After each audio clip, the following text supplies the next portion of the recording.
Esto es Vicio al Ocio, un podcast donde la literatura se inmiscuye en la vida real.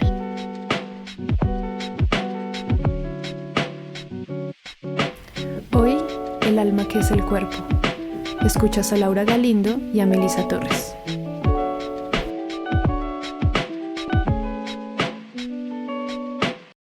Hola, antes de iniciar este episodio queremos aclararles que vamos a hablar sobre enfermedades mentales, suicidio, eutanasia, y es un episodio que puede tocar fibras muy sensibles. De hecho, durante la grabación se nos escurrieron las lágrimas un par de veces y solamente recomendamos, si están pasando por una situación difícil, es mejor que no escuchen el episodio. Y por último, aclarar que esto no es una campaña suicida, pero tampoco es una campaña antisuicidio, porque vamos a hablar de un señor libro que se llama Lo que no tiene nombre, de Piedad Bonet. Una autora colombiana, es sobre todo poeta, dirías tú. Sí. Sí, tiene más que todo poesía, una gran poeta, ha hecho antologías de poesía colombiana, también es una estudiosa, pero tiene esta novela. Que es durísima, porque habla del suicidio de su hijo, Daniel, y cómo ella vive este momento. Antes de empezar a grabar con Lau, yo le hice la pregunta de que si creía en el alma, porque Piedad dice, pero la verdadera vida es física, y lo que la muerte se lleva es un cuerpo y un rostro irrepetibles, el alma que es el cuerpo. Y por eso le preguntaba a Laura si creía en el alma, porque yo estoy muy de acuerdo con Piedad Bonet, en que el alma es el cuerpo. El alma son las conexiones cerebrales que tenemos, son la sinapsis, todo lo que funciona con electricidad y esta energía, pero cuando mueres, ahí queda. Ya no hay más. Yo siento que mi espiritualidad se queda en este punto porque casi que soy incapaz de creer en el alma. Sí, sin embargo, hay algo dentro de mí que sabe o que siente o anhela tal vez que haya algo más que este cuerpo, algo que sobrepasa lo físico. Y justamente, no sé, algo debe haber.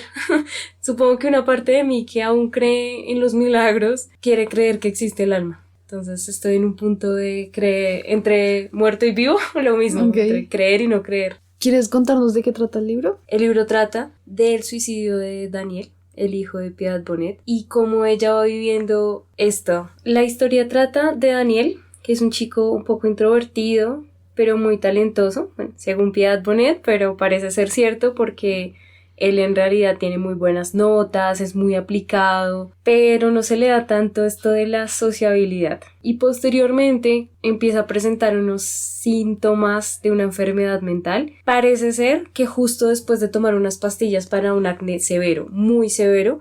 Sí, recuerdo el tema del acné y es importante nombrarlo porque a él lo medican con Roacutan. Ella pone en una balanza la salud mental de su hijo, pues porque el acné le estaba causando bastante depresión y iba apenas a empezar la universidad y la imagen afecta, ¿sí?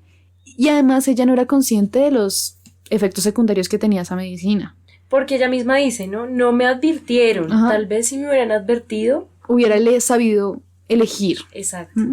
Y quiero hacer hincapié en esto porque alguien me mostró que Dani Hoyos, que es el mismo Suso el Paspi, él tiene unas entrevistas con personas famosas y les pregunta sobre sus libros favoritos. Se llaman los libros de la vida. Ajá, los libros que le han marcado la vida.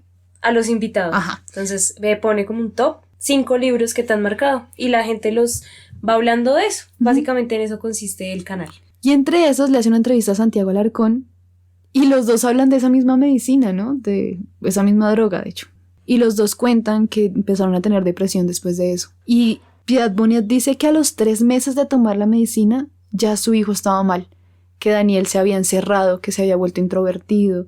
Y a ella le costó darse cuenta como mamá, porque como es una etapa nueva, uno como carajo sabe si es depresión o solamente se está concentrando en ser buen estudiante. Además que él siempre había tenido una tendencia hacia esa actitud solitaria, tremendamente organizado, rayando con actitudes hacia el trastorno obsesivo-compulsivo, técnicamente. Ajá. Entonces, también se mezcla esto de, ok, mi hijo igual es una persona peculiar, con lo estoy viendo muy extraño. Además que ella nombraba que él era muy sensible, ¿no? Desde niño, que presentaba una alta sensibilidad y que ella se sintió identificada con él. Y que además, sumándole el hecho de que no tenían una relación tan cercana en un momento. O sea, que era cercana, ella dice, pero que al mismo tiempo se va alejando y que ella lo tomó como un hecho normal. O sea, es que es normal, uno no le cuenta todo a todas las personas, ni siquiera a la pareja de uno le cuenta todo.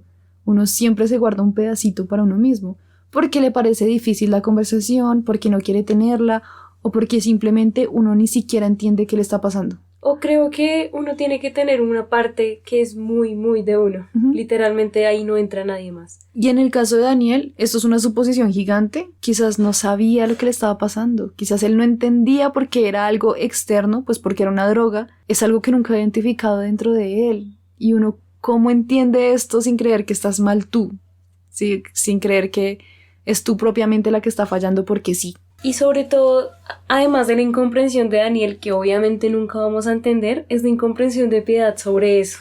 Sí. Porque ella dice, y ella, me río es porque es muy del mamá con sexto sentido, que ella dice ese día que presiente que Daniel se va a matar, ¿no? Sí. Entonces, también, a pesar de tener esa certeza, a ella le queda este dolor de, o sea, no va a haber otro Daniel en el mundo. Ay, ella lo dice así.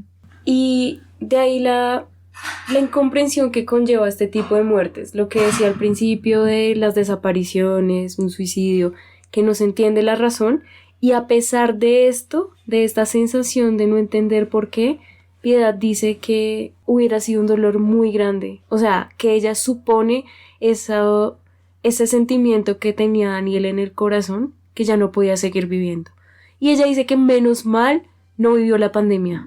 Sí. Porque para él hubiera sido muy duro el encierro y para ella también eso de estar pensando en si se iba a contagiar, o sea, esa zozobra, ese sentimiento de zozobra. De que mentalmente no estaba estable para haber recibido la pandemia. O sea, sí, a la mayoría de nosotros nos afectó, para él hubiera sido el doble. Y ahí creo que hay un hecho que no hemos mencionado y es que en un momento cuando él estaba haciendo una maestría en Estados Unidos, él sentía que no daba intelectualmente hablando, que no podía darle la talla a la universidad y que eso lo agobiaba mucho y ella cree, o bueno, según la autopsia, que no había rastros de los medicamentos que estaban regulándole el desorden mental que él tenía. Entonces él lo dejó de tomar para poder rendir en la universidad y no pasó un parcial y parece un hecho anodino, tonto, pero realmente es, no puedo pensar. Imagínate esa sensación de tú no poder razonar y no poder hacer lo que te gusta, que es estudiar. La vida de la academia es eso, es lo intelectual.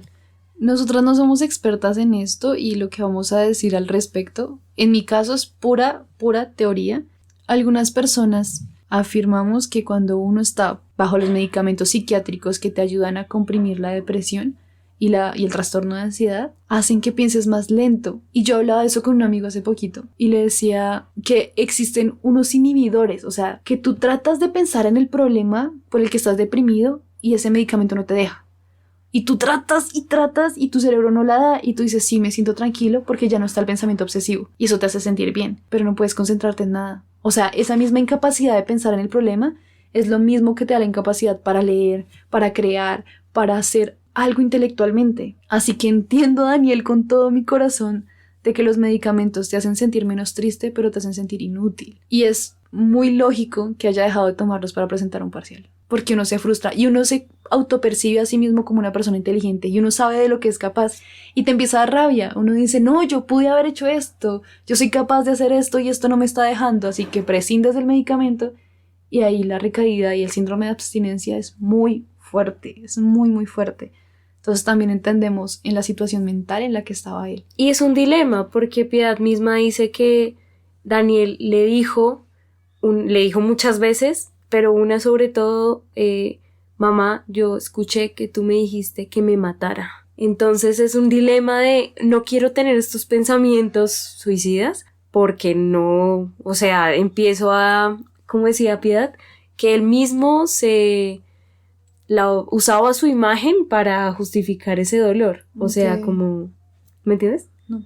Sí, o sea, en un momento ella dice que su misma enfermedad le estaba llevando a eso. pero lo hacía a través de su imagen, obviamente. Alguien que lo ama mucho le está diciendo que se libere de ese dolor a través de la muerte. Sí, a mí me pasó, esto es muy íntimo. Yo soñé hace poco, yo pasé por un periodo de depresión muy fuerte a raíz de muchas cosas que pasaron al mismo tiempo y yo de verdad no quería vivir. Y hace poco soñé que había una muchacha más o menos de mi edad, pelimorada, en mi cuarto que me decía, lo que pasa es que yo estoy aquí para hacerte matar. O sea, en realidad no es que tú tengas depresión, es que yo estoy en tu mente y voy a obligar a matarte. Porque cuando tú te mueras yo voy a vivir. Así que mi propósito de vida es torturarte mentalmente. Y eso fue como a las 3 de la mañana, yo medio dormida. Dije, claro, tiene todo el sentido del mundo. No es que yo esté deprimida, es que hay un demonio que me está torturando. Ya a los segundos entendí que era una alucinación. Y se lo conté a una amiga. Y recuerdo que ella lo que me dijo es, tu cerebro está tratando de decirte que no eres culpable de tu depresión. Y quiere echarle la culpa a otra persona. Y quizás no la culpa, la responsabilidad. Porque todos tenemos este instinto de supervivencia. Y cuando este falla y tú quieres morirte, tú tienes que explicarle a tu naturaleza que estás haciendo algo contraintuitivo. Entonces dices, no soy yo, es otra persona. Alguien más quiere mi muerte, no soy yo. Y este tema del suicidio es así de complejo. Es tan complejo que hasta puedes echarle la culpa a otra persona para descansar tu moral y poder morir en paz. Uy, no. Quiero leer una cita, ¿sí? Esto lo dice Piedad Bonet. Todo suicidio encierra un mensaje para los que se dejan atrás. Los que quisimos, no sabremos jamás hasta dónde cupimos en sus últimos pensamientos, ni qué palabras alcanzó a musitar para nosotros. Releo los chats en Skype. Mamá, no estés triste, dice Daniel cuando usa un emoticón para mostrarle mi preocupación porque le está empezando una crisis. Yo lo amaba, lo cuidaba. Pero ningún amor es útil para aquel que ha decidido matarse. En el momento definitivo, el suicida solo debe pensar en sí mismo para no perder la fuerza. Incluso, una de las razones para escoger este final es que nuestro cariño les pese demasiado. La muerte también es una opción, y les digo, respeten esa decisión.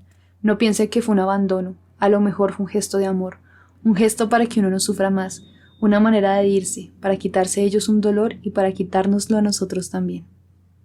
Y eso es lo que más me sorprende de Piedad Bonet, que no solamente se queda en expresar su dolor, porque sí lo hace muy bonito, muy empáticamente, sino que también dice, entiendo por qué él murió, entiendo su decisión, la respeto y creo que fue lo mejor para él. Y esa madurez emocional de que tú puedas decir, dejo ir a mi hijo porque era lo mejor, es totalmente respetable. Creo que es la imagen de una mujer fuerte. Creo que es también la imagen de alguien que se ha preocupado más allá de su espíritu por su entendimiento, y esto suena mal, pero ella misma dice que buscó refugio en mucho en las letras. Sí. Y leyó para poder entender la situación y eso ayuda mucho. O sea, creo que cuando el refugio solo es religioso, solo puedes disculpar las cosas, o bueno, no, disculparlas no, sino entenderlas a través de lo paranormal, lo que va más allá de el mundo que está aquí. Y eso a veces no ayuda tanto. O sea, decir que fue un demonio no te da paz. Ajá. Porque eso lo he escuchado mucho. No sé Sí. si lo has escuchado.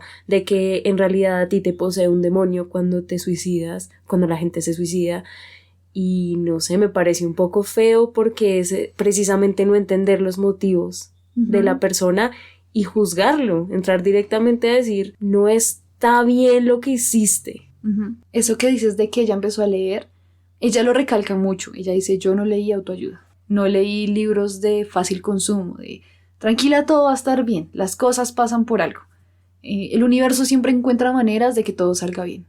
No, ella decía que ella empezó a leer tratados sobre la locura, sobre salud mental, filosofía. Ella quiso entender profundamente lo que estaba viviendo Daniel, aún corriendo el riesgo de que eso le doliera. Me la imagino sentada en su cuarto enfrentando al dolor cara a cara, o sea, sin paliativos, sin cosas que le hicieran sentir bien inmediatamente, y haciendo un estudio de su dolor, del dolor de Daniel, para poder curar eso de una forma que ella misma se creyera, porque creo que es lo suficientemente inteligente como para no poder autoengañarse, y ella necesitaba entender. Es que creo que a veces, y esto no sé si es muy, muy malvado, pero confundimos los actos de amor.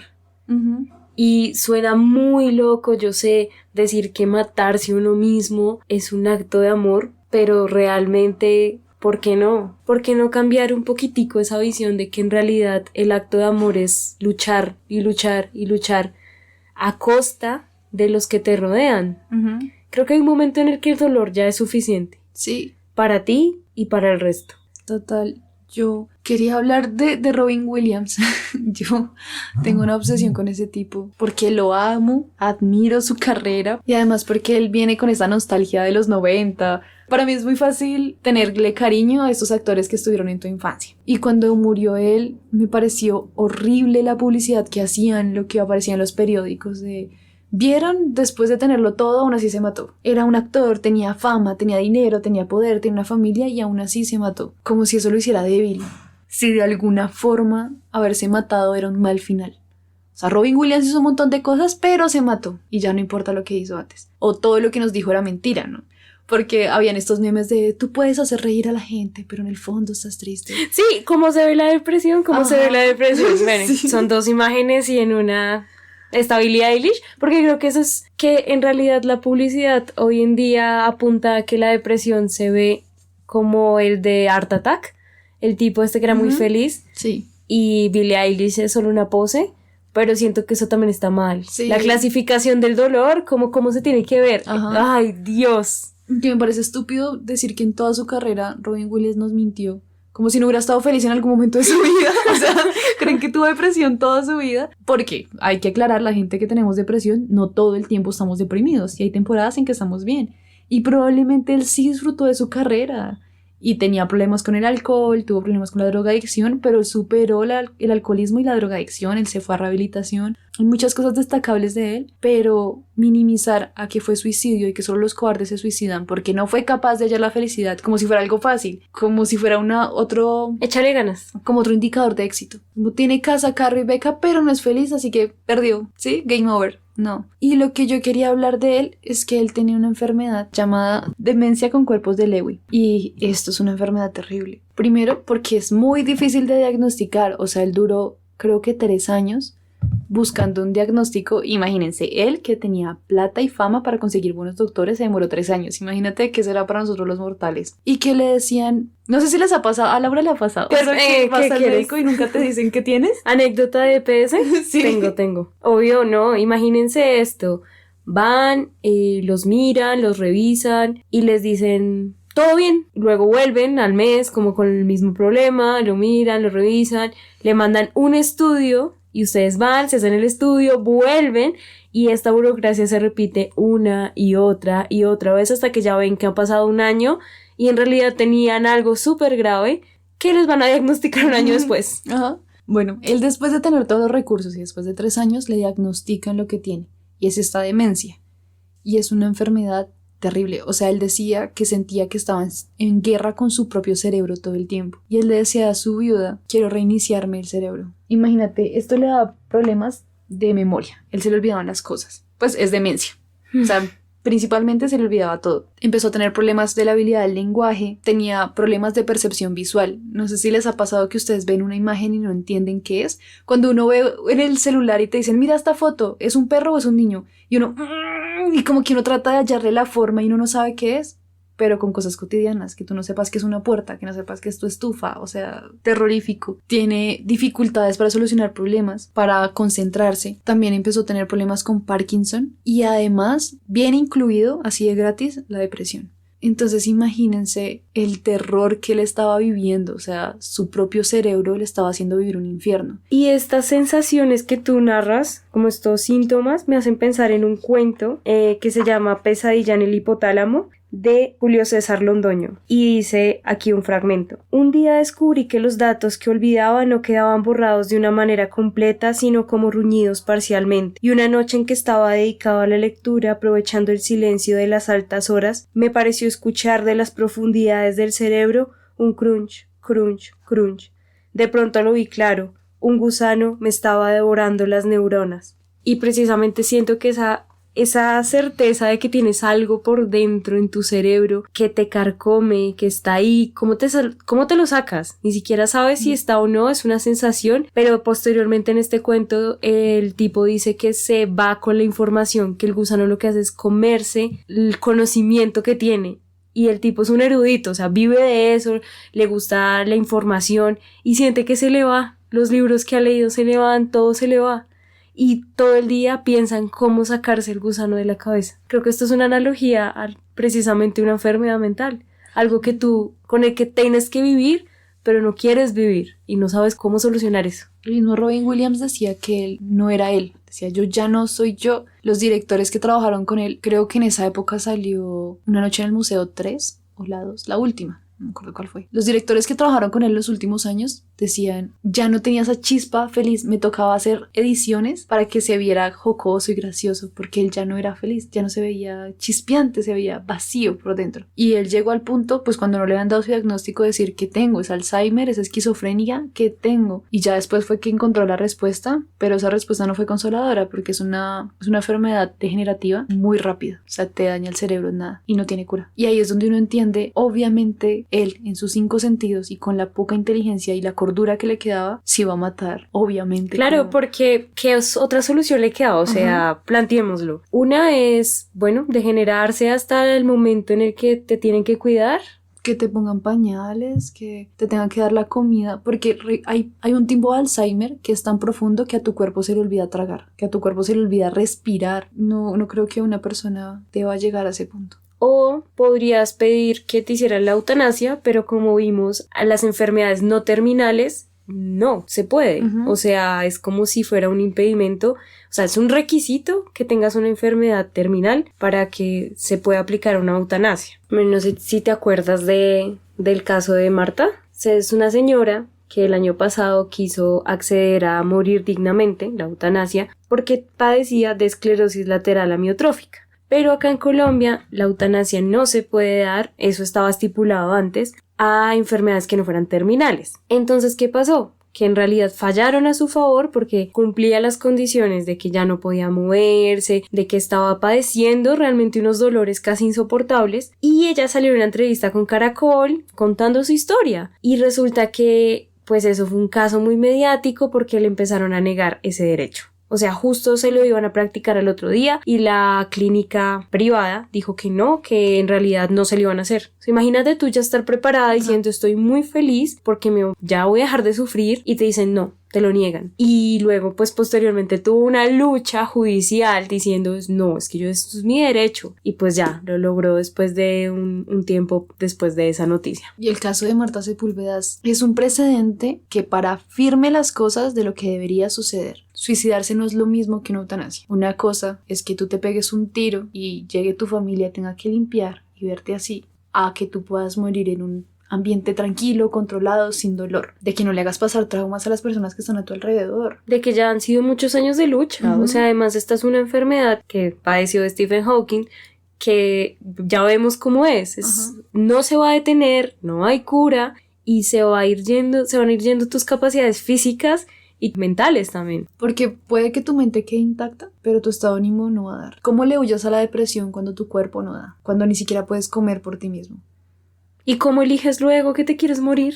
O sea, cuando ya estás en el estado que dicen, sí, ya estás suficientemente mal, ¿cómo lo sabes? Si ni siquiera puedes hablar ni comunicarte de ninguna manera, porque hay un momento en el que tú quedas totalmente quieto. Entonces creo que es bueno esta lucha de evitar más que todo el suicidio para generar la eutanasia, de que también dejes todo claro, porque no solamente es, bueno, sí, el reguero que puede dar tu muerte, el trauma que tus familiares te vean en diferentes formas de morir, porque la mayoría de las muertes autoinfligidas son violentas, son dolorosas y espeluznantes, sino que aparte es poder decir a quién le dejo mis cosas, poder despedirme bien de mi familia, no tener que hacerlo escondida, de tener mi póliza de vida, no sé, hace poco murió un familiar mío muy cercano y el papelerío y la burocracia es algo desgastante, es horrible, uno no siente que acaba, y con el dolor que uno siente, uno no está para ponerse en esas. Me gusta de la eutanasia que tú dejes todo claro y le evites a tu familia también ese dolor adicional. ¿Y no te parece que, y esto sonará muy tacaño, pero morirse es tremendamente caro? Es carísimo. Es caro. Te salvan los fondos que tengas, los ahorros, si pagaste justo... ¿Cómo se llama esto? Seguros de vida. Un seguro de vida, y dices, menos mal. Pero ¿y si no qué? Si no, irse es dejar endeudada a la familia casi. Entonces siento, yo también soy partidaria de esto, que esa decisión es tan consciente que casi es obvia. O sea, es lo más lógico que tú puedes hacer en una situación que no precisamente es terminal, pero creer en un milagro es algo que no vas a esperar. O sea, tener esta sí, pero tal vez te cure, tal vez haya una cura, ¿no? Ajá. Oye, se puede demorar 20 años y esos 20 años no solo voy a sufrir yo, sino mis allegados. Yo estaba pensando que hay dolores físicos que no son tan terribles porque no son eternos. O sea, a mí me dan los cólicos menstruales muy duro, muy duro, pero cada vez que me llegan no me voy a urgencias. Pero te imaginas si te dijeran, de ahora en adelante vas a tener cólicos menstruales todos los días de tu vida. Ese pequeño detalle de toda tu vida vuelve todo un infierno. Uy, hablando de eso, Tomás González tiene un libro muy hermoso hablando de padres y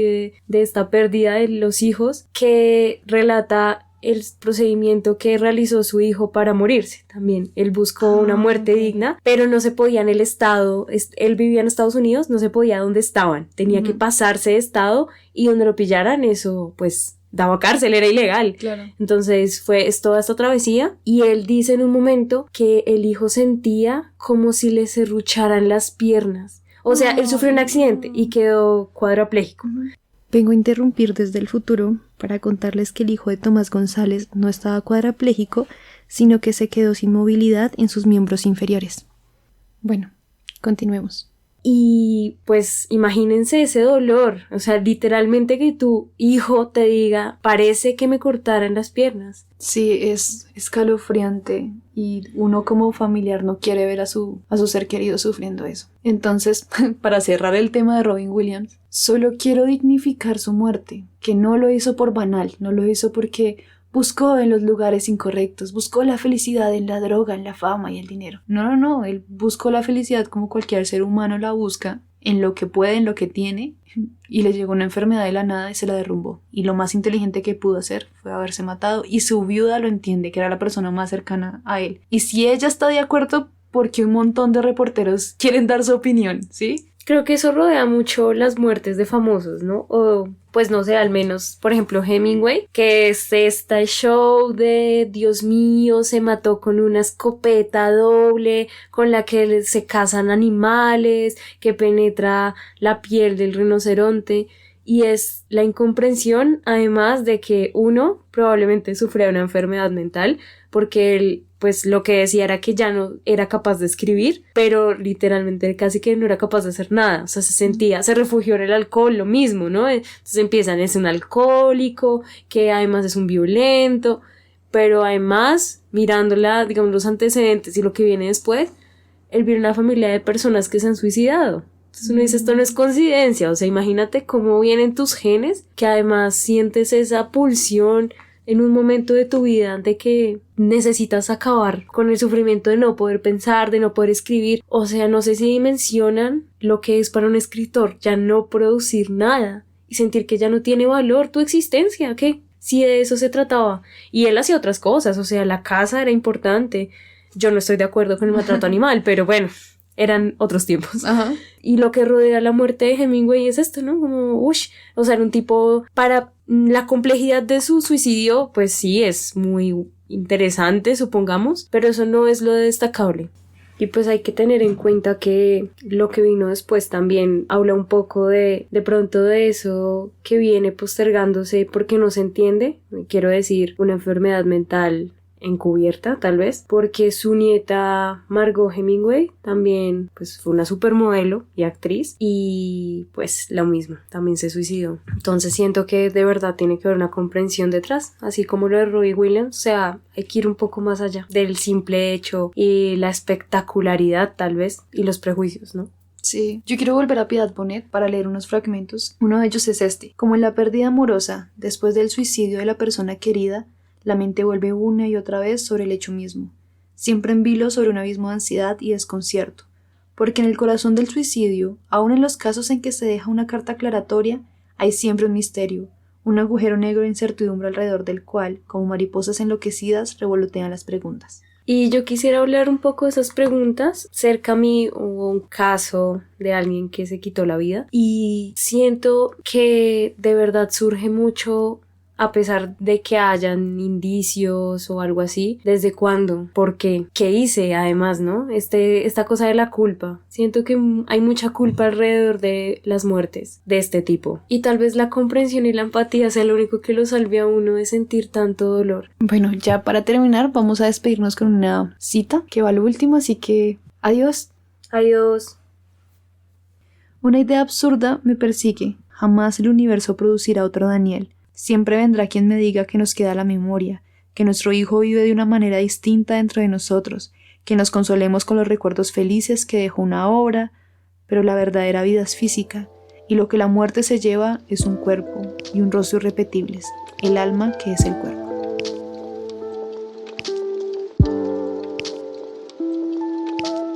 En nuestro Instagram encontrarás las referencias y algunos fragmentos del libro que comentamos. Aparecemos como vicio-al-ocio.